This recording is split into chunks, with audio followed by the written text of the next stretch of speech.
pessoal, sejam bem-vindos a mais um episódio do Papo em Dobro. E hoje a gente vai falar sobre um movimento que sempre existiu na história da humanidade e que, claro, molda o mundo em que a gente vive, a imigração. Então, para o episódio de hoje, a gente pensou por que não tentar olhar para Curitiba na visão de quem constrói, já construiu, continua construindo essa cidade. Os imigrantes dessa capital maravilhosa. Um olhar para o passado e outro para o presente. Se for a sua primeira vez aqui, prazer, meu nome é Luísa Mainardes, eu sou repórter do Bem Paraná. Quem opera pra gente é o Evandro Soares e a coordenação do estúdio é da Josiane Hitz. Antes da gente começar, só vale um lembrete do nosso episódio anterior, caso você não tenha assistido. A gente falou sobre as livrarias de rua. A gente convidou o livreiro mais antigo de Curitiba, o Aramis Chaim, e a mais nova, a Bárbara Tanaka, para uma conversa sobre o futuro das livrarias de rua em Curitiba. E olha, tá um episódio bem legal, eu recomendo que você vá lá assistir. Então, para a conversa de hoje, eu tenho o prazer de receber, primeiro, o professor formado em Letras, Português e Inglês pela PUC-PR, Gibril Quedê. Seja muito bem-vindo. Muito obrigado. Imagina! E para completar a mesa, o jornalista, escritor e cineasta, Ulisses Yaroshinsky. Seja muito bem-vindo também. Dzień dobry. Olha, o que significa isso? Bom dia. Em polaco? Claro. Ah, perfeito. A gente vai falar um pouquinho sobre isso. Para começar, eu quero conhecer um pouquinho mais de vocês, né? Eu, o público, enfim. Falar um pouquinho das nossas origens. Então, eu preciso começar perguntando. Vou começar com você, Ulisses. Você é daqui do Paraná, né? Eu queria que você falasse um pouquinho de onde você é e qual que é a história dos Yaroshinsky. Então, eu sou de Harmonia, por isso sou um harmonioso de Tibagi. Ok. Quando eu nasci, aquela terra ainda pertencia para o município de Tibagi, um dos maiores do estado do Paraná. Uhum. Eu sou a junção de duas famílias, uma que veio da Polônia e outra que veio do sul de Minas Gerais. Então, eu nasci lá na Harmonia, na rua Mato Grosso, número 25. Olha, específico. Por onde eu apenas vivi 2 anos e 8 meses, porque o vizinho, de origem ucraniana, assassinou o meu pai dentro da minha casa. Caramba. E desde então, órfão de pai, do pai polaco, né, fui morar com a minha família mineira, com os pais da minha mãe, né, que veio do sul de Minas Gerais. Então, uma mineirinha muito bonitinha encontra-se em Harmonia, na frente do Cine Harmonia, um dos primeiros cinemas do interior do Paraná, e se casa com o polaco Kazimierz Yaroshinsky. O cartório não sabia escrever o sobrenome dele, cartorário lá da tua cidade, Olha, é de Castro. Né? Sim. Ele, polaco, mas não sabia escrever.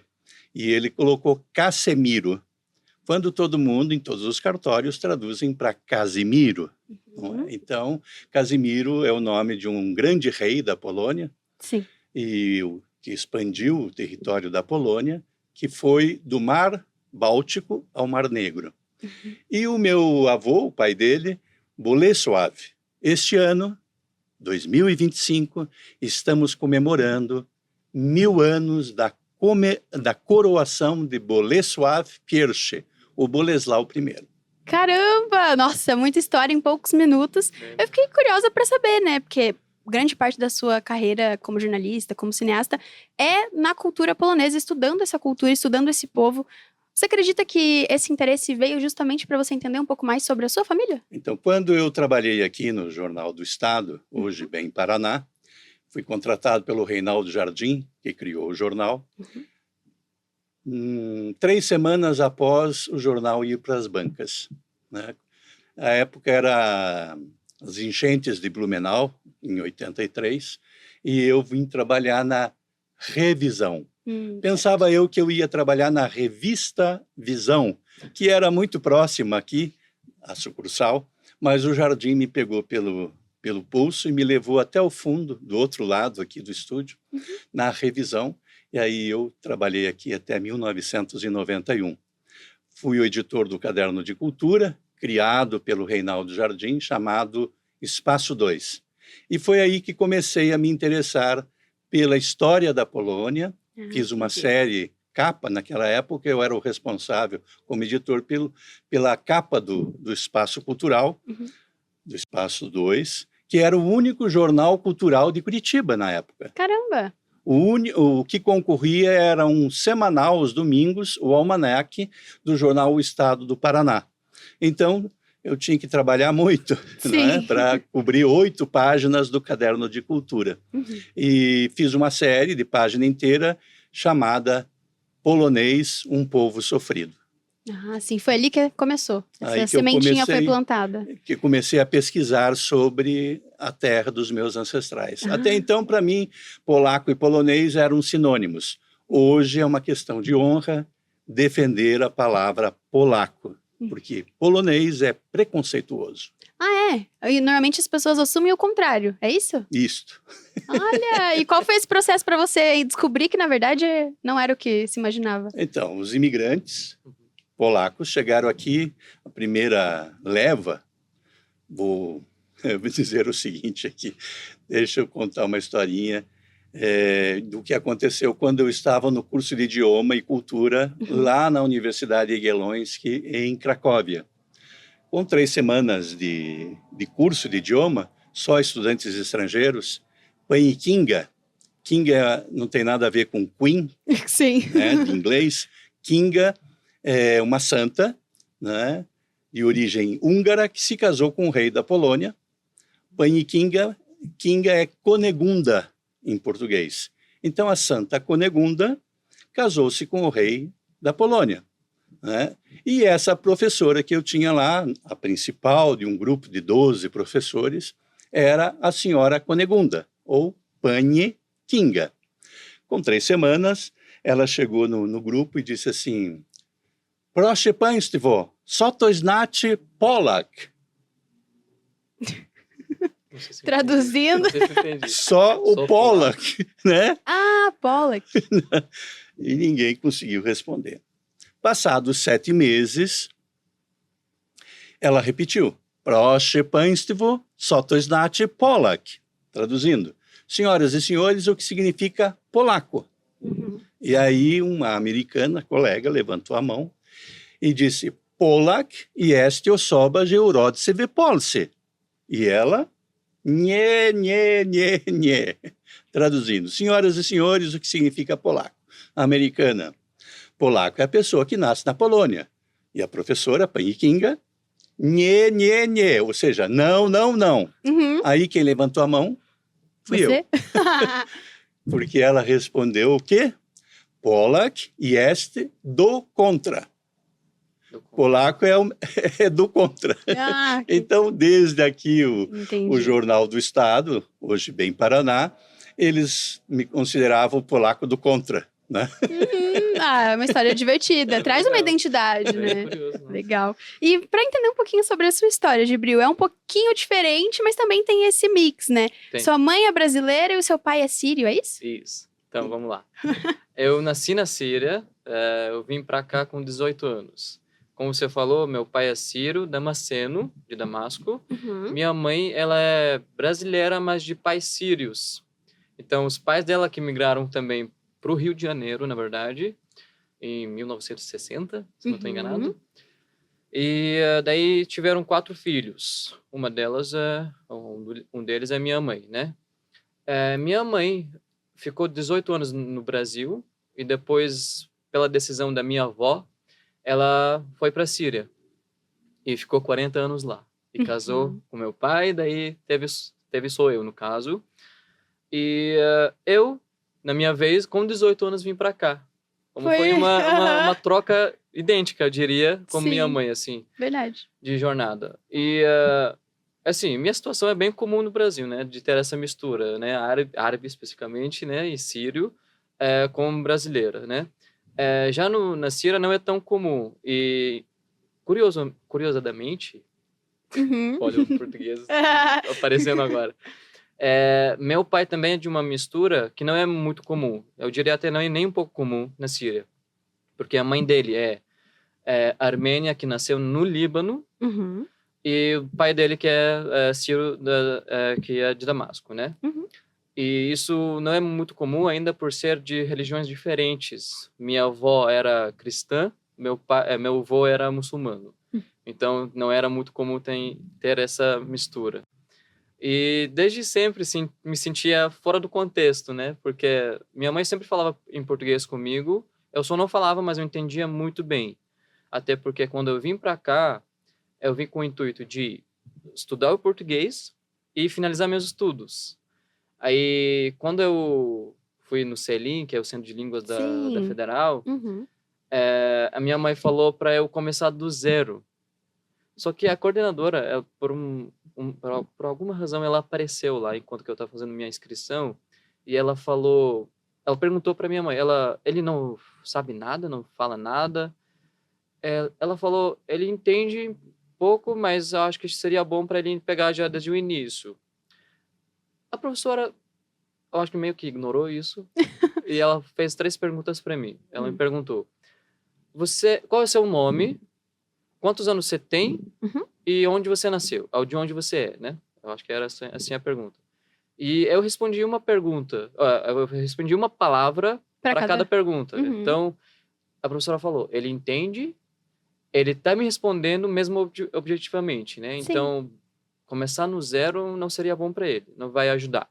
Ou no básico 2 ou no básico 3. Olhei para minha mãe, eu vou me arriscar e vou entrar no básico 3. Olha, dá um pulinho só para ver o que acontece. Exatamente. Aí foi bom, eu aprendi, foi um desafio muito grande, apesar de ter a familiaridade com o português, mas eu diria que sofri. Nos primeiros 2 anos eu sofri bastante, porque eu passei 1 ano inteiro estudando português no CELIM, 1 ano e 2 meses, na verdade, e depois eu entrei no colégio, fazendo o terceirão. Né? Sim. O famoso terceirão. Meu Deus, parece que não estudei nada de português, né? Quando eu entrei na escola. Eu falei, nossa, gente, eu preciso me adaptar de volta. Aí, passando isso, que as coisas começaram a ficar mais fáceis, eu diria, mas também mais íntimas, né? No sentido, ter essa intimidade com a cultura brasileira. Sim. Aí, tem essa mistura mesmo, como que é doida, que muitas vezes eu não me deixa me identificar totalmente com o lugar, né? Nem na Síria, nem no Brasil. Sim. Eu sempre me sinto fora do contexto. O que é bom, de certa forma, mas ao mesmo tempo, eu acho que é uma barreira para fazer uma conexão com certas pessoas, né? Porque nem todo mundo tem essa abertura, né? Sim, mas eu acho que é um sentimento muito comum, assim, de várias culturas. Aqui você não se sente 100% brasileiro. Exato. E no lugar de origem você não se sente 100% do lugar de origem, né? Exato. Então Posso fazer uma pergunta para ele? Claro, favor. por favor. Você disse, eu sou sírio, né, e árabe. Aham.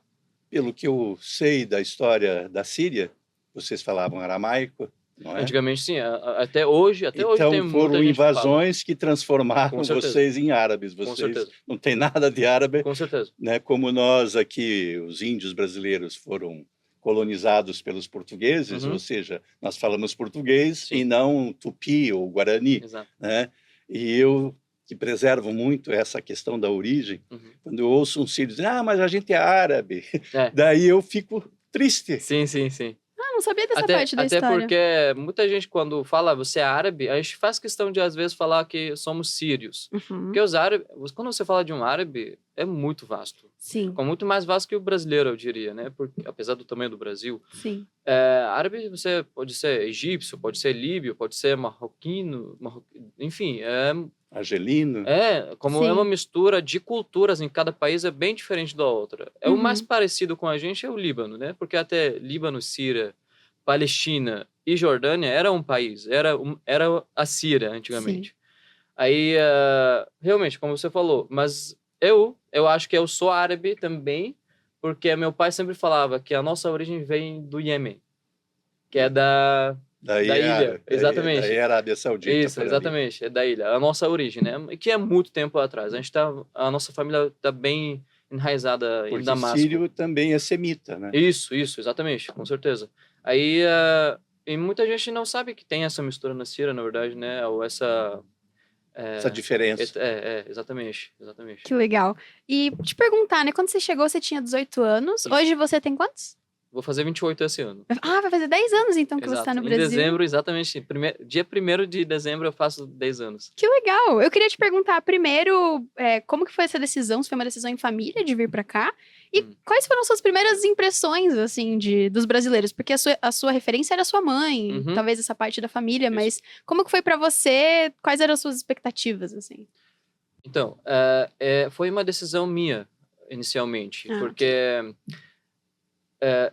quando a guerra começou na Síria e tal, eu já fazia 5 anos que eu estava na Síria ainda, com a guerra começando. Uhum. E chegou num ponto que eu não estava conseguindo continuar meus estudos. Entendi. Eu fui impedido de 2 maneiras, eu vou dizer. E aí eu falei para minha mãe, eu prefiro perder 1 ano aprendendo português, uma língua que eu devo aprender como brasileiro, e também continuar meus estudos, porque o meu futuro vai ser mais garantido do que ficar na Síria. Uhum. Aí ela olhou assim para mim, você tem certeza? Foi absoluta. Ela falou, então deixa eu pensar como que a gente vai fazer, e daí eu te falo. Eu não estava esperando essa resposta. Porque a minha mãe, apesar de ser brasileira, ela continua apegada muito à Síria. Uhum. Ela ficou mais tempo lá, ela entendeu a origem dela lá, Sim. ela aprendeu árabe lá, na verdade, que foi uma guerra, né? Porque Sim. aprender árabe não é fácil também. Aí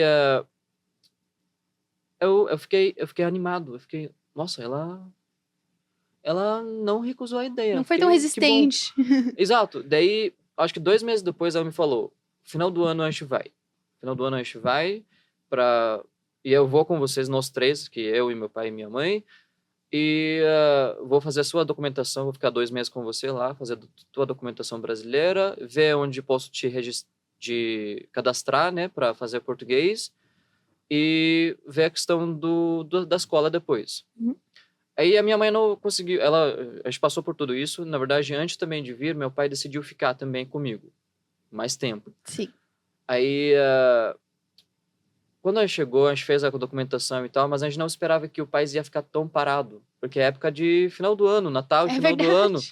Aí a minha mãe não estava esperando essa, e ela decidiu vir para Curitiba, apesar de ser ela do Rio de Janeiro, na verdade ela é fluminense, né? É curiosa essa Ela escolha mesmo. ela é de Nova Iguaçu.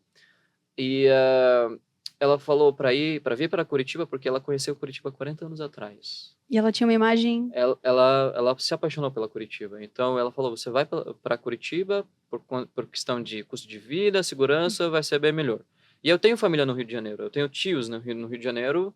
Eu visito eles, mas nunca fiquei lá muito tempo. Sim. Daí, beleza. Aí chegou, a gente estava fazendo minha documentação e tal, no possível, né, vamos dizer. Mas o primeiro mês para mim foi um choque grande, porque eu vi uma liberdade que eu nunca vi na minha vida. E não digo só de opinião, né, porque isso é o de menos já agora. Mas sei lá, eu senti um mundo aberto que eu nunca enxerguei antes. Que legal. E foi assustador. Foi isso também. Porque é uma sobrecarga que você não espera, na verdade, né? Eu vim com um foco, mas eu nunca esperei ter tanta opção para viver, né? Tanta coisa para conviver também, né? Aí eu até falei para mim, eu falei, não sei se eu vou conseguir ficar. Bateu aquele medinho? Assim? Exatamente. Porque até eu não estava achando que ia conseguir aprender português. Uhum. Porque imagina, 18 anos ouvindo português, não aprendi nada, eu falar nada, né? E depois, enfim. E só ser jogadas de... né? E ainda pensar que eu vou ficar com meu pai, que meu pai não fala também nada de português. Aí, nossa, aí acabou comigo também, não sei como eu vou fazer. Assim, mas a minha mãe falou, espera terminar esse segundo mês, passar o ano novo e tal, e a gente vê, né? Porque eu acho que aí comecei a tentar ter mais coragem, né? No sentido, interagir mais, ser mais curioso, algo que eu não tinha muita chance de ser quando eu estava na Síria. E eu comecei a ver saída, né? No sentido, eu posso ficar, eu posso arriscar. Do mesmo jeito que eu vim, eu vou continuar. E eu falei para minha mãe, não, eu vou ficar então. Eu vou ficar porque eu sei que na Síria não é uma opção, não vai ter uma saída boa. Sim. E fiquei. E assim, realmente, o choque que durou mais tempo é a questão da liberdade, porque não era algo acreditável para mim, não era algo acreditável. E falei, nossa, realmente eu posso fazer isso? Eu tenho essa opção para fazer e tal. E assim, foi aos poucos, acho que em 2 anos consegui me adaptar muito bem, assim, pelo menos no mínimo, vamos dizer, né? Sim. Mas foi Que legal. Nossa, foi uma jornada... Não, que legal. Você tensa. poder ter essa oportunidade de vir pra cá e com o apoio dos seus pais, eu acho que é Sim, exatamente. fantástico. Eu fiquei curiosa agora pra saber quantos anos você foi pra Polônia? Pela primeira vez. Foi mais de uma vez? Fui muitas vezes. Muitas vezes? Ah, legal. Na primeira vez eu fui em 1995, Ah, legal. por uma semana. Uhum. E foi um choque muito grande, porque durante toda a nossa vida, em função da ditadura militar brasileira, da influência norte-americana muito excessiva no Brasil, a história do comunismo, Uhum. eu via a Polônia como um lugar cinzento, um lugar feio, um lugar destruído, também por causa da Segunda Guerra Mundial, principalmente, né? A extrema-direita que destruiu completamente a cidade de Varsóvia, a capital. Então, quando eu chego na Polônia, naquele 95, recém-saída de 40 anos de socialismo soviético imposto, a Polônia não escolheu ser do mundo soviético. Então, ainda havia resquícios da Segunda Guerra Mundial, mas o país era muito colorido. As pessoas eram muito acolhedoras, muito. Nas ruas, as pessoas te olham com carinho. Está um turista aqui, né? Mas eu não me identificava como turista. Andando pelas ruas de Varsóvia e de Cracóvia, que foi essa primeira viagem de uma semana, eu me sentia polaco, Uhum. independente do sobrenome, do pai, dos avós, né? Porque todo mundo era muito parecido fisicamente comigo. Certo. Eu tenho o biotipo de um polaco, eu tenho o nariz de polaco. E a região de onde vieram os meus avós, o meu avô e meus bisavós, eles são da minha cor. Não são esses loiros que a gente confunde aqui, todo Verdade. alemão, italiano, português que tem cabelo claro, é polaco. Sim. Né? Foi um adjetivo que foi imposto aqui. Né? Então, eu vou para Lublin, muito próximo da cidade onde meu avô nasceu, minha bisavó, e eu estou lá em casa. Sim. Eu olho para ele e vejo um palestino aqui. Pela tez, pela cor da pele, pela cor do cabelo. Então, aquele povo daquela região é parecido com ele. E eu sou parecido com aquele povo daquela região da Polônia onde saíram os Jaroszyński, os Filip e os Razelski, meus bisavós. Sim. E foi a primeira vez que você sentiu isso, de fato. Então, foi um choque. Claro, daí voltei no ano de 2000, na segunda vez, né? Daí consegui descobrir onde nasceu o meu avô, a minha bisavó, o meu bisavô, que era em outra cidade. E aí já tinham se passado 10 anos, né? Aí eu consegui... Teve um momento muito curioso. Porque naquele 95, eu fui fotografando tudo, né? Tudo. E quando voltei, 5 anos depois, continuei fotografando tudo. E aí, voltando para o Brasil, fui comparar. Mas cadê aquela igreja bonita que eu vi lá no centro de Cracóvia? Será que destruíram, que demoliram? O que é? Era a mesma igreja, só que aconteceu o seguinte nesse meio tempo. Aquela igreja preta, toda pintada de preta, na Praça Central de Cracóvia, a maior praça da Europa. Nossa. A Praça de Cracóvia chama-se Rynek Główny, é a maior praça em área territorial de toda a Europa. Caramba. E no canto, num canto tem essa Catedral de Santa Maria, a Mariácka, que tem muitas histórias, lendas em cima dessa igreja, que é um ícone. Ela era preta, e aí eu procurava, cadê a igreja preta? E não encontrava. E eu fotografei, só que ela tinha sido lavada, né, das fuligens. Né?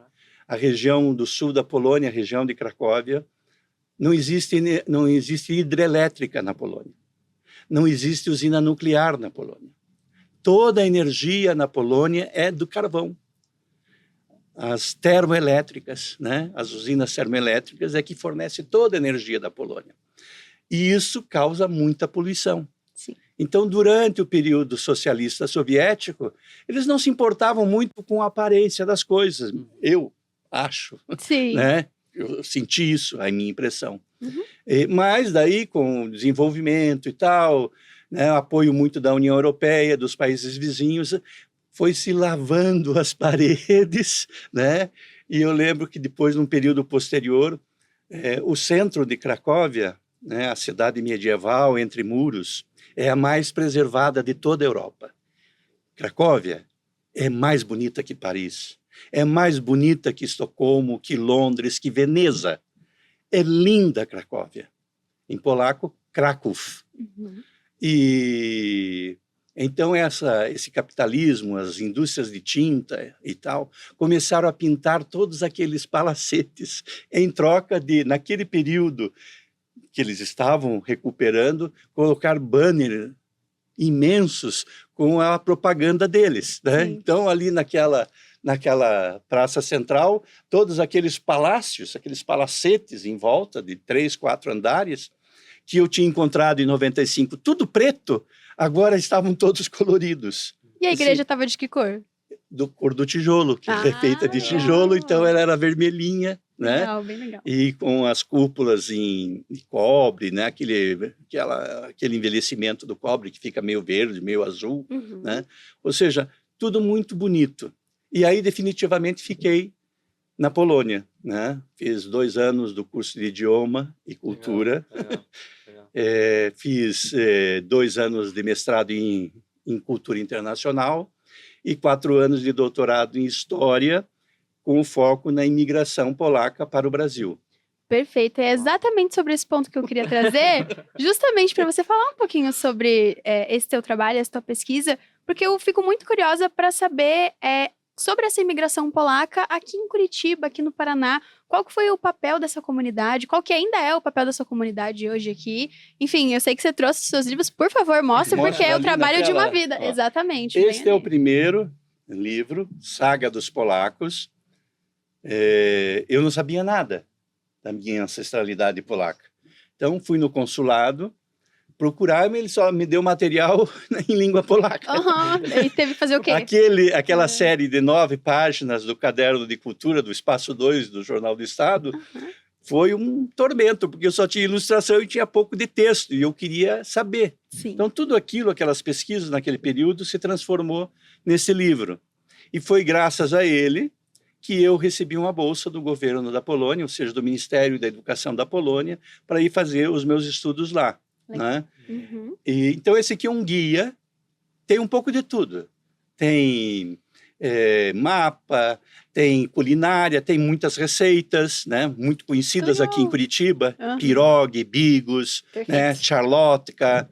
E descobri coisas, por exemplo, que os invasores da Polônia, a Polônia sempre foi invadida como a Síria, né? Tentaram tirar o idioma da Polônia, como fizeram na Síria. Tiraram o idioma da Síria e virou árabe. Na Polônia, os pais ensinavam nos porões, escondido à luz de vela, o idioma, para que ele permanecesse. Então, quem salvou a Polônia de todas as invasões foi o idioma polaco. Polski język. Então, cerveja não é alemã. Olha só. Cerveja é polaca. Quem inventou a cerveja moderna foi a Polônia. Na coroação do primeiro rei, em 1025, quando o representante do Papa de Roma veio para coroar Bolesław I, Boleslau I, já existia na Polônia 400 cervejarias. Nossa. E nenhuma nos reinos germânicos, nenhuma. Quando foi servido para aquele arcebispo a cerveja, ele, mas o que é isso? Pivo. Então, fico brigando com as cervejarias artesanais, tem muitas delas aqui em Curitiba. Curitiba é a capital nacional da cerveja artesanal, tem inclusive um meio primo em Araucária, né, que eu fiz ele trocar o BR por Pivo, que é o nome original dessa bebida. Né? Além do que vodka também não é russa, é polaca. Vodka vem de voda, voda é água. Então, posso traduzir para água ardente, né? Mas a aguinha. Pinga é aguinha, Sim. né? Quando o rei francês foi visitar Cracóvia, no século XIV, XV, né? Lá em Cracóvia, que o reino era lá, né? Veio junto com o séquito real francês a princesa, né? A herdeira do trono da França. O nome dela era, em português, Carla. Como era em francês? Vixe, não sei. Charlotte, Ah, ok. Verdade. de Charles, Sim. e Carlos, né? Em polaco, Karol. Uhum. Carolina é o feminino de Carla, Sim. né? Em polaco. A gente usa um monte de palavras, de nomes polacos e não sabe que são polacos, né? Verdade. Acha que são árabes, hebreus e tal, e são Às vezes nascidos não. na Polônia. O nome do Sim, meu sim. pai, do meu avô, é autenticamente polaco. Vladimir Putin, Volodymyr Zelensky. Uhum. Esses dois nomes, russos e ucranianos, na verdade, eles são rutenos, não são ucranianos, são rutenos, é um nome que eles adquiriram em 1922, e vem do nome Władimierz. Władimierz é um nome polaco. Decompondo ele, é do verbo władzić e do verbo mieć. Władzić é poder, mieć é ter. Olha, um nome poderoso, Então, então. Valdomiro, Ah, em português, realmente. o famoso é Valdomiro. ter poder. Ah, legal. Volodymyr Zelensky é ter poder. Uhum. Vladimir Putin, ter poder. Olha aqui. Lenin, ter poder. Vladimir Lenin, não é? Uhum. Então é um nome autenticamente polaco. Né? Bacana. Kazimierz, meu pai. Uhum. Kazimierz é Kazi, Mieć. Mieć é ter. Kazi é terror. Olha Oh. só. O nome Então, mais forte Casimiro ainda. é ter terror. Ah, que legal. Né? Então, essas coisas eu fui descobrindo lá e vivo apanhando aqui dessas outras etnias, sabe? Que nos roubaram tudo ao longo dos últimos 1000 anos. Sim. Eles invadiam muito a Polônia, Uhum. tipo, invadiram muito a Síria, o Líbano, né? Uhum. E aí impuseram tudo que era deles e muitas coisas que eram sírias e libanesas. Hoje o mundo pensa que é árabe Uhum. e não é árabe. Da mesma forma com a Polônia. Ou israelense também. Exatamente. A gente Sim. está passando por isso também. Exatamente. Sim. Então, a opressão fez com que ele viesse para cá. Sim. Fez com que os meus ancestrais viessem para cá. Os meus, em 1911, foram colocados na colônia do Tronco, na entrada ali de Castro, Uhum. no meio do mato. Ele ainda veio para o Rio de Janeiro. Exatamente. Eles, com a roupa do corpo, estavam lá no meio daquela mata Sim. e só se transferiram, pelo que eu sei, né, para a Vila Rio Branco, né, em Castro, em 1928. A casa que o meu bisavô construiu ainda está lá, pintadinha de verde e vermelho, Sério? de madeira, ainda existe lá com primos meus, Que legal. do irmão caçula do meu avô, que já nasceu em Castro. Uhum. Vieram meus bisavós, o meu avô, a irmã dele, mais outra irmã que tinha 3 meses e um irmão. E mais 2 irmãs e 2 irmãos nasceram em Castro. Então, como eu disse, eu sou harmonioso de Tibagi e eles são castrenses. Sim, Né? perfeito. Então, tem tudo bacana. isso que bate, né? Aqui fundo. Sim. E sempre quando eu dou uma entrevista, aí sempre estou dando entrevista para a televisão da Polônia e tal, Que legal. eu digo, mój serce bije po polsku. O meu coração bate em polaco. Ai, que lindo! Eu fico curiosa para saber, nos dois lados, assim, se a tua aproximação com a cultura indo lá te aproximou com os polacos daqui também, se você tem essa vivência com a comunidade polaca, e daí em Curioso. seguida eu te pergunto se você Uma tem essa pergunta vivência com a curiosa. comunidade árabe também, mas... Então, eu disse da professora logo no começo, né? Sim, aham. O que eu levantei a mão? Você falou... Que eu era polaco do Polaco? contra. Exato, polaco do Então, contra. e todo mundo aqui se diz polonês ou polônico. Uhum. E eu estou, desde o lançamento desse livro, Batendo dizendo na que o tecla. certo é polaco, e sempre foi polaco, e que polonês é uma palavra preconceituosa. Uhum. Por quê?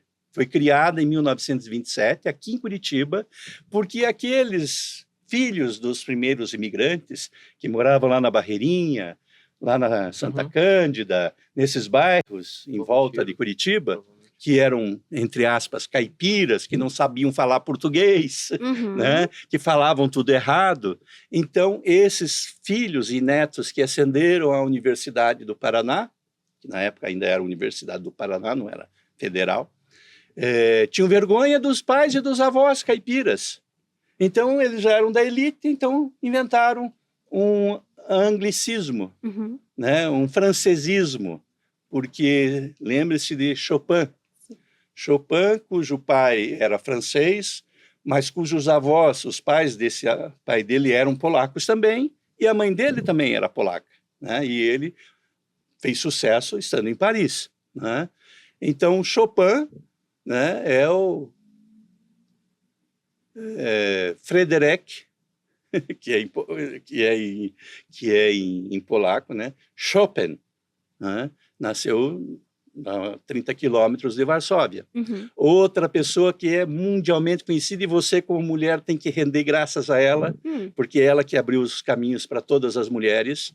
Ela é a única pessoa que ganhou 2 vezes o prêmio Nobel. Marie Curie, agora você vai me falar que é outro nome. O nome dela é Maria Sklodowska, nascida em Varsóvia, a casa dela existe lá em Varsóvia, na Cidade Velha, e ela ganhou 2 prêmios Nobel, é a única pessoa no mundo, na história, e ganhou em 2 áreas diferentes, né? Em física e em química. Sim. Então, Maria Sklodowska é um patrimônio da humanidade. Perfeito. E é uma polaca, sim, que aqui se transformou num nome pejorativo. Por conta do marido? Curie vem do ela marido? Se casou com o marido, o professor Curie, né? Mas em vez de chamar ela de Sklodowska, chama ela de Curie. Sim, sim. Então, essas coisas todas eu fui descobrindo nesses últimos 25 anos. Bom, só para dizer um pouquinho mais aqui dessa saga dos polacos, como editor do Caderno de Cultura, junto com Louis de Ferran, que era o pastapeiro da época, a gente criava a capa mais graficamente. Então, eu fui pegando esses manejos do grafismo, e quando eu coloquei aqui no título Saga dos Poloneses, ficou meio desconforme, entendeu? Fica um Ficou pouco 4 letras para o Saga, 3 para o 12 e polonês muito comprido. E como eu sempre, desde criança, fui chamado de polaco, e sem nenhuma ofensa me chamavam, sempre com muito carinho, eu troquei. Para quê? Virou uma chave na sua vida. Fiz 27 lançamentos em cidades que nunca souberam o que era lançamento de livro. Sim. Fui em Erechim, no Rio Grande do Sul. Dei uma explanação do que era o conteúdo do livro e comecei a falar lá um pouquinho, e daí sentei numa mesa com o banner, com a capa do livro, grande atrás de mim, pilha de livros aqui, e eu vendendo e autografando os livros. E fez fila. Sim. De repente sai um cara atarracado lá do fundo, vem na frente, olha para o banner, vira para mim e diz assim: "Você é burro! Aqui em Erechim, aqui não tem polaco, aqui só tem polonês!" E me deu 2 murros. Meu Caraca. Deus! Sim, agressão física.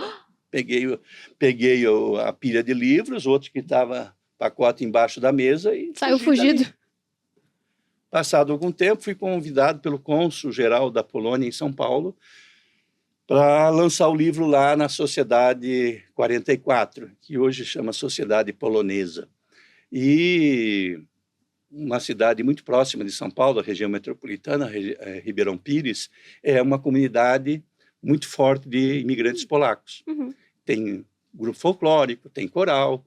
Então, foram convidados para me anteceder e abrilhantar lá o meu lançamento. E eu fui lá, falei um pouquinho. Mas, terminado o coral, eu comecei a falar lá na frente, e lá no fundo eu escutava gente falando. E não ficavam quietos. E eu não quis, disse: "Por favor, Sim. será que podem parar de falar e tal?" Eu convivi com aquilo. Tá. Terminado aquilo, sentei na mesa, na frente do banner e tal. Um casal de idosos vem na frente e vira para mim e disse: "Você é burro! Aqui em São Paulo não tem polaco, aqui só tem poloneses!" E virou a mesa em cima de mim. Meu louco. Deus. Meu Deus, gente. Meu Deus mesmo. Você vê o preconceito, Sim. a discriminação, que essa imigração, Sim. que é a maior de Curitiba, Uhum. todos os bairros em volta de Curitiba são ex-colônias de imigrantes polacos, Santa Cândida, Barreirinha, São Brás, Campo Comprido, Murici, ali em São José dos Pinhais, Bairro Alto, tudo era colônia de imigrantes polacos. Até 1947, o Distrito Rural de Curitiba, que havia Distrito Rural, hoje é tudo urbano, né, um município, era chamado de Nova Polônia. Olha só. Até 1947. Uhum. Dizem que Curitiba tem 1.800.000 e não sei quantos mil habitantes. Pois eu te digo que, com estimativas, que 800.000 nessa capital são descendentes ou ligados à etnia polaca. Curitiba é a terceira maior cidade polaca do mundo. Fora da Polônia. Fora da Polônia é a segunda. Caramba. A primeira é Chicago, nos Estados Unidos. Olha Caraca. só. Então, Chicago. Curitiba é uma cidade polaca, Sim. não é uma cidade polonesa. Uhum. Então, uma das coisas também que eu aprendi lá, que eu descobri intuitivamente, é que você deve ter ouvido isso. Lá em Curitiba é difícil de fazer amizade. Você que é de Castro, e lá você leva um tempão para fazer amizade. Então, eu que sou do interior, né, mais distante do que você, cheguei aqui, meio que achava que isso era verdade. Sim. Entendeu? Mas depois de conhecer a história da Polônia, de ter vivido lá quase 10 anos, de ter estudado lá, de ter descoberto onde nasceram minhas origens, conhecer primos que vivem lá, né? O curitibano não é difícil de fazer amizade. O que o curitibano é desconfiado. Ah, ok. Desconfiado. Sabe por quê? Por quê? Porque durante 1000 anos, russos, suecos, alemães, tchecos invadiram a Polônia. Alguns ficaram 200 anos, outros 150 anos, tentando impor a sua cultura, a sua língua, tudo, como fizeram na Síria. E esse medo fica, né? Então, Ele esse imigrou cara, junto. agora que eu consegui minha terra, veio esse um aí com tanta conversinha mole, né? Tá querendo alguma coisa minha. Sim, então, o que entendi. o curitibano é desconfiado. E claro que isso transpassa em toda a população, Uhum. independente da etnia, Sim. né? Você vê os libaneses, tenho muitos amigos libaneses, tenho As sírios, comunidades sempre são mais fechadas mesmo. mas elas são amistosas. Sim. Eu ia te perguntar se você, vindo com o seu pai, se vocês encontraram outros colegas sírios, ou até que vocês não conheciam e acabaram encontrando sem querer, ou vocês já sabiam que estavam aqui em Curitiba? Eu já falo, mas eu só vou comentar duas coisas. Claro. Na verdade. Achei muito curioso, você falou da questão da diferença do polonês e polaco, porque no início, muita gente falou para mim que polaco que é pejorativo. Sim. E eu fiquei, agora você falando, eu falei, gente, que confusão é essa? Aham, Que verdade. confusão. É o patrulhamento ideológico. Sim, sim. E... No gentílico, você vê. Pois é, não, então, exatamente. Por isso, Como vocês são chamados de turco, e vocês são chamados de turco. Isso é um outro assunto daí. Mas isso que eu ia falar, eu sou professor de português, e eu sempre ensino que o gentílico de Polônia, alguém da Polônia, é polonês.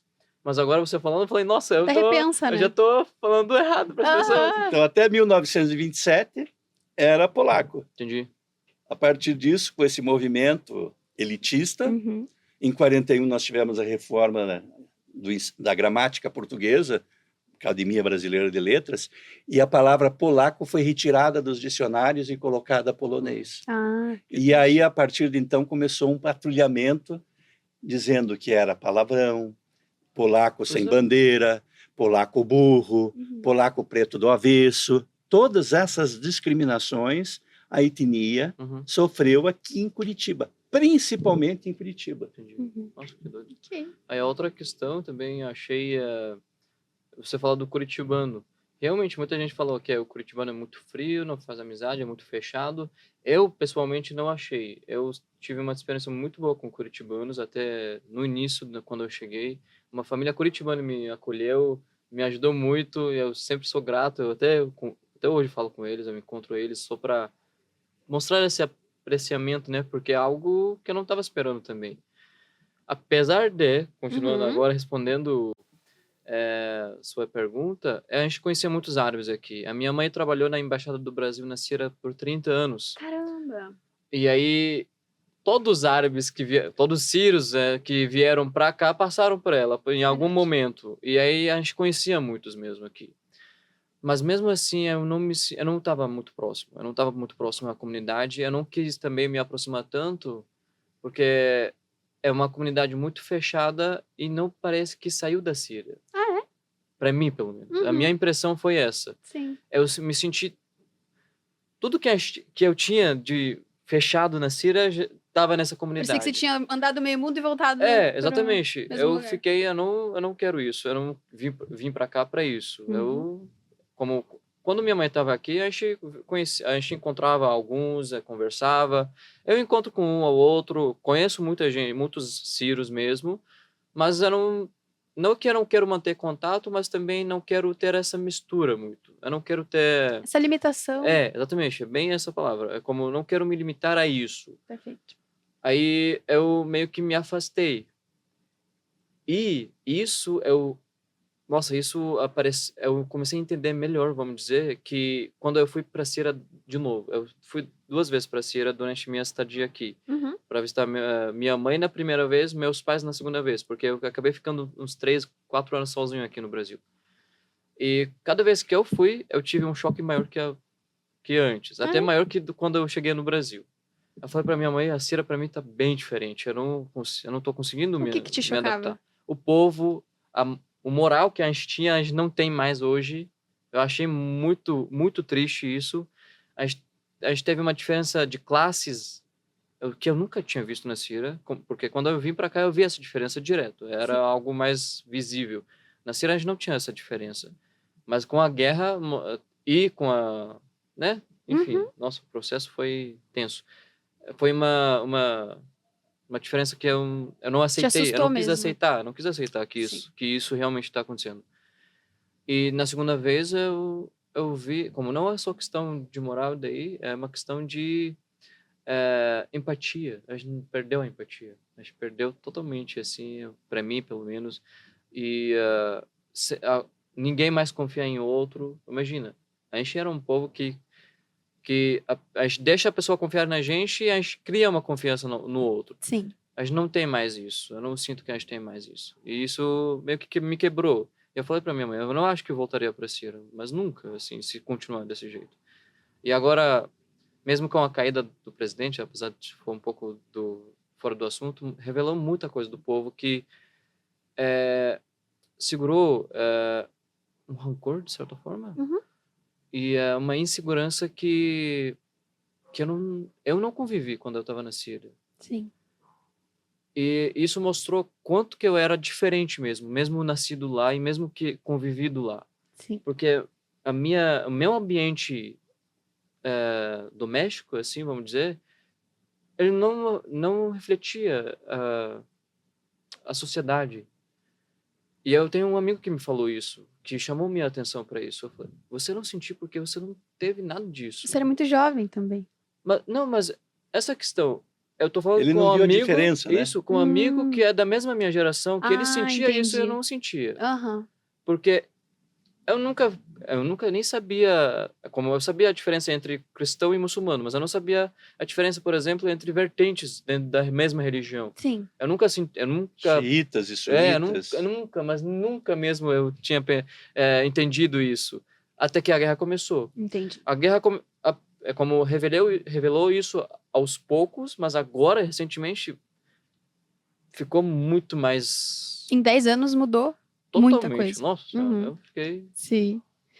É muito E esquisito. eu queria muito que você contasse um pouquinho pra gente sobre o projeto que você faz parte na PUC. Ah, sim, com certeza. Justamente porque é um projeto que acolhe estrangeiros, né? sim. Então, que faz essa... Eu acho que é melhor você explicar do que eu. Claro. É Lampedusa que fala? Isso, o programa Lampedusa é da PUC, né? Da PUC-PR, que é na sede principal de Curitiba mesmo.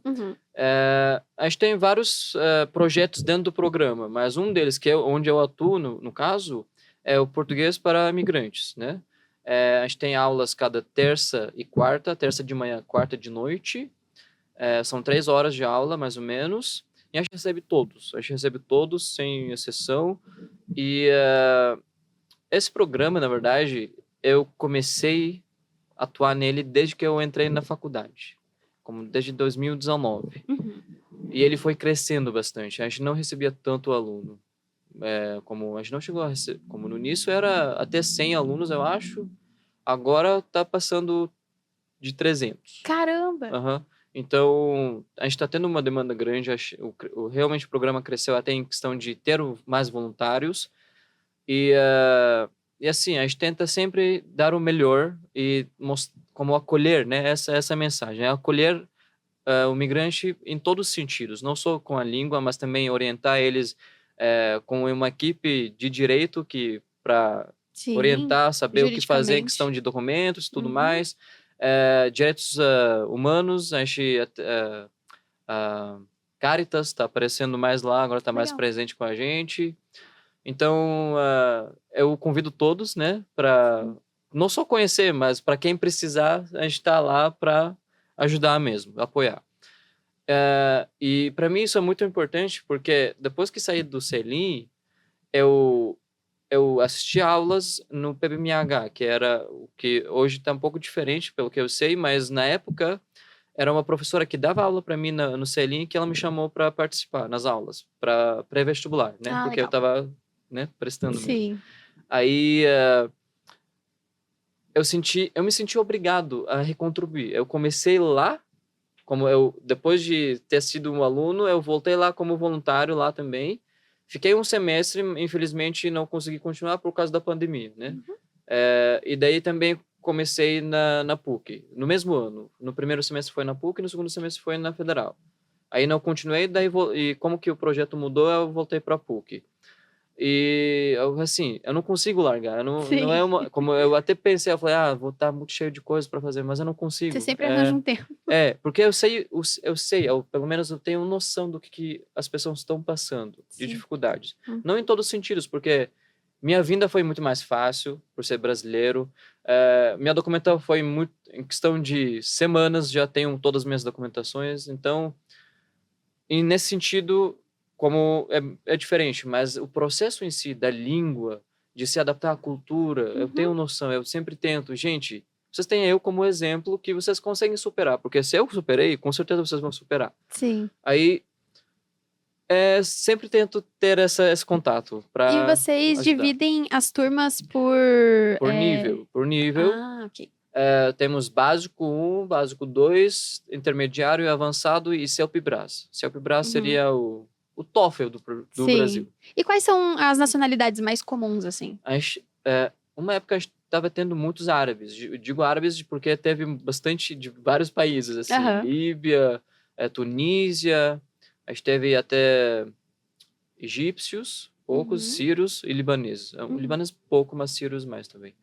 Aí temos venezuelanos, recentemente mais venezuelanos, haitianos, com certeza. Tivemos alguns colombianos, cubanos. Sim. Mas é mais Venezuela ultimamente. Legal. Venezuela. E conversando e trocando experiências com essas pessoas, né, de tantas nacionalidades diferentes, o que você acha que ainda falta para que Curitiba consiga receber melhor essas pessoas? Você acha que tem alguma coisa que sempre acaba aparecendo, as pessoas sempre acabam comentando, ou na sua experiência mesmo? Olha, eu sou uma pessoa que tenta não dar muita atenção para isso, no sentido de acolher o preconceito, vamos dizer, ou até me incomodar com que as pessoas não estão gostando. Certo. Mas eu vejo que realmente, às vezes mesmo, as pessoas não aceitam o quem precisa ser aceito, né? Sim. No sentido de ser acolhido. Porque não foi uma opção. Eu acredito que se fosse uma opção, eu não sei se ninguém passaria. A gente tem alunos que são médicos, engenheiros, que eles estão trabalhando agora na cozinha, o garçom. Imagina, se não fosse obrigado, ele não viria. Então, acho que falta essa empatia, né? De realmente a gente entender esse outro lado e receber, acolher e aceitar, porque vai ser beneficiário para os dois lados. Sim. Vai ser um benefício para os dois lados. Então, facilita a vida de todos, na verdade, Sim. né? Isso eu sinto muita falta às vezes, assim. Do outro lado, pelo menos, não passei preconceito muito, eu acho que uma vez, mas que eu consegui responder a pessoa direto. Ok. Mas acho que as pessoas ficam muito fechadas. Não que eles são preconceituosos, não, mas eles não dão atenção, né? Eu diria que isso para mim é um incômodo. É um incômodo. Mas talvez nem todos se importam com isso, né? Às vezes abrir um pouco mais os braços, Isso, acho que pode exatamente. pode ser melhor. Ok, e para fechar nossa conversa, Ulisses, também preciso te perguntar, de forma parecida, mas pensando mais no passado, né? Se a gente pudesse aprender com a história, qual talvez erro que não seja importante de se repetir, quando a gente pensa nessas pessoas que vêm para o Brasil buscando uma vida melhor, ou enfim, o que você diria, assim, que talvez na história que você estudou dos polacos, seja interessante de realçar para a gente aprender mesmo com os nossos erros, e, enfim, ter uma relação melhor, né, quando a gente pensa nos imigrantes. Quando eu vim a Curitiba, né, para viver, Sim. foi em 1975, 74, houve a inauguração do Guairão. E o espetáculo era Paraná, terra de todas as gentes. E Curitiba é uma terra de todas as gentes. Pelo menos 5 grandes etnias formaram o que é hoje Curitiba. A portuguesa, não é? A alemã, a polaca, a italiana, a ucraniana. Mas sempre me dizem, mas e os negros? E os japoneses? Esses são de os negros são de uma etapa anterior das imigrações e os japoneses são bem mais tardios, né? Os japoneses são oriundos do norte do Paraná, né? Com aquela geada negra, né, que acabou com todo o cafezal do norte do Paraná. Tem muitos japoneses do sudoeste do estado de São Paulo, que, em função de várias universidades, os filhos começaram a vir para cá e os pais começaram a vir também. Né? Daí você diz, mas e os libaneses e os sírios? Os sírios chegaram aqui em 49, vendiam laranja na porta da catedral, os cristãos, né? Como ele disse, muçulmanos e cristãos. E hoje eles dominam vários campos de Curitiba. Então, como é que um chega a reitor da Universidade Federal do Paraná? Um libanês. Né? Então, o que eu acho de Curitiba, essa terra de todas as gentes, é que ela sempre acolheu todo mundo. Sempre, sempre, sempre. Ela é a terra da acolhida. Mas também é a terra da rejeição.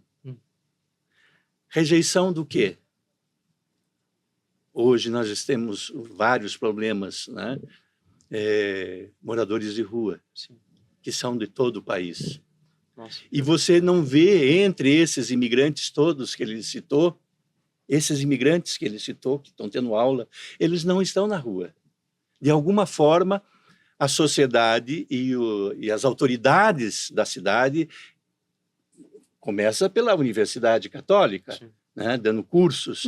Então, eles estão sendo acolhidos, como sempre foi em Curitiba, né, que é uma terra de imigrantes, mais do que qualquer outro. Nós temos aqui o Festival Folclórico, é o único das Américas. Em julho, são 25 grupos folclóricos de várias etnias, gregos, bolivianos. Então, da onde que nós somos uma terra de preconceituosos, de gente que não gosta do estrangeiro? O porquê, né? O porquê disso.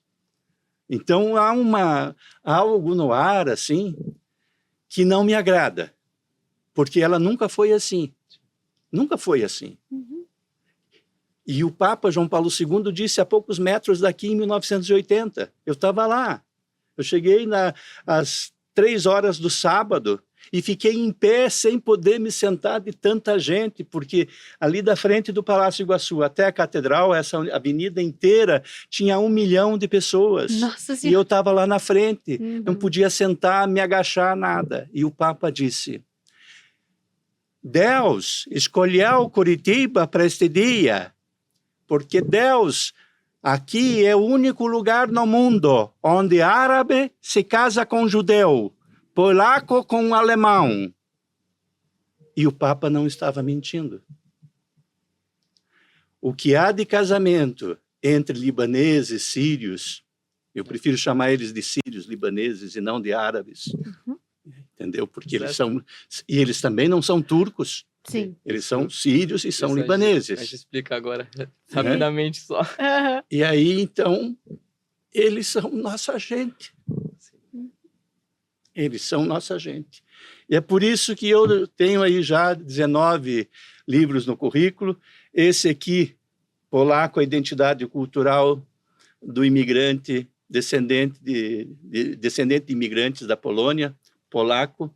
É a minha dissertação de mestrado em cultura internacional, na mais antiga Universidade da Polônia. Então, eu estudei nas duas mais antigas. Na Universidade do Paraná, a primeira do Brasil, e na primeira da Polônia. Que legal. E esse é meu último livro.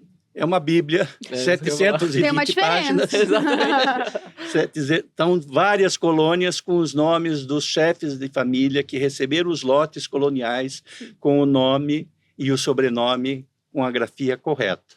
Porque desde que terminou a ocupação soviética na Polônia, em 1990, não foi o Muro de Berlim que derrubou a União Soviética, foi a mesa redonda de Gdansk, com Lech Wałęsa, não foram os alemães que derrubaram a União Soviética. Jornal Nacional, escute! No dia 27, não coloque a queda do Muro de Berlim como responsável pela queda da União Soviética. Então, esse aqui é um trabalho de 30 anos, né, de muita pesquisa aqui e lá na Polônia. Perfeito. Então, você perguntou como é que a comunidade daqui te recebe, né? É a dona Danuta, ali do Bosque, da Casa de Artesanato do Bosque, João Paulo II, que nasceu na Polônia, e hoje a cidade dela está no território da Lituânia, nem por isso ela é lituana, ela é polaca. Eu, nesse período de Polônia, depois vieram me visitar um casal de jornalistas, meus amigos lá da Polônia, e eu levei eles no Bosque e tal. Daí a dona Danuta disse assim conhece a dona Danuta? A mulher do Bosque do Papa ali que vende artesanato da Polônia. A dona Danuta disse assim: Pão Ulisses jestem polemistą. O senhor Ulisses é polêmico. Mas eu gosto mais da palavra do contra, porque é a mesma em polaco e em português. Mais fácil de entender. Só o K e o C que é... Eu posso fazer uma conexão. Eu li um gibi, que é da Turma da Mônica, de certa forma, que é do contra. Da personagem do contra. Sim. Que é recente, uma publicação recente do York, se eu não estou enganado. Meu Deus, espero que não tenha errado o nome dele. Ele fala que a personagem é descendente de japoneses, e ele fala desse conflito cultural e que a personagem se sente.